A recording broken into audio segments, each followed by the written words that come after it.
আসসালামু আলাইকুম। সবাই কেমন আছেন? আশা করি সবাই ভালো আছেন।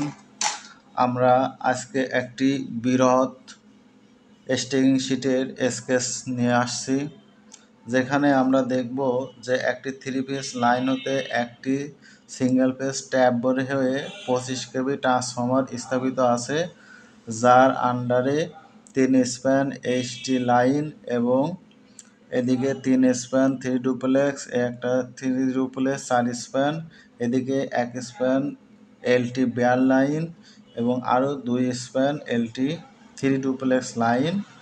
এবং এই 25 কেবি ট্রান্সফরমারের আন্ডারে এদিকে 3 ফেজ লাইনের নিচে আরও 1 2 3 4 স্প্যান আন্ডারবিল এবং আরও একটি ডুপ্লেক্স লাইন নির্মাণ আছে, যার কারণে ভোল্টেজ ড্রপ প্রতিনিয়ত বৃদ্ধি পাচ্ছে।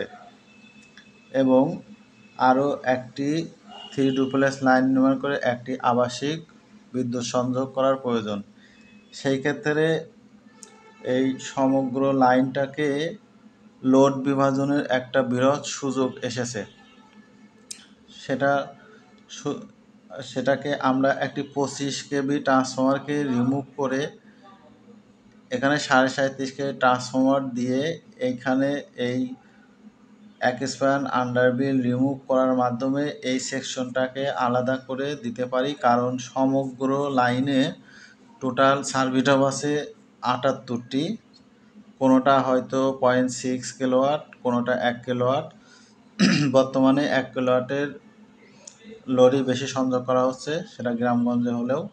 সেজন্য আমরা ভবিষ্যতে চিন্তা করে এবং বর্তমান লোড বিবেচনা করে একটা লোড বিভাজনের স্টেকিং শিট প্রস্তুত করার জন্য উদ্যত হয়েছি। তো এই পাশে যদি 25 কেবি রিমুভ করে একটি 37.5 কেবি ট্রান্সফরমার স্থাপন করি, তাহলে এই পাশে টোটাল 27-28টা সার্কিটের আওতায় 37.5 কেবি দিয়ে সুন্দরভাবে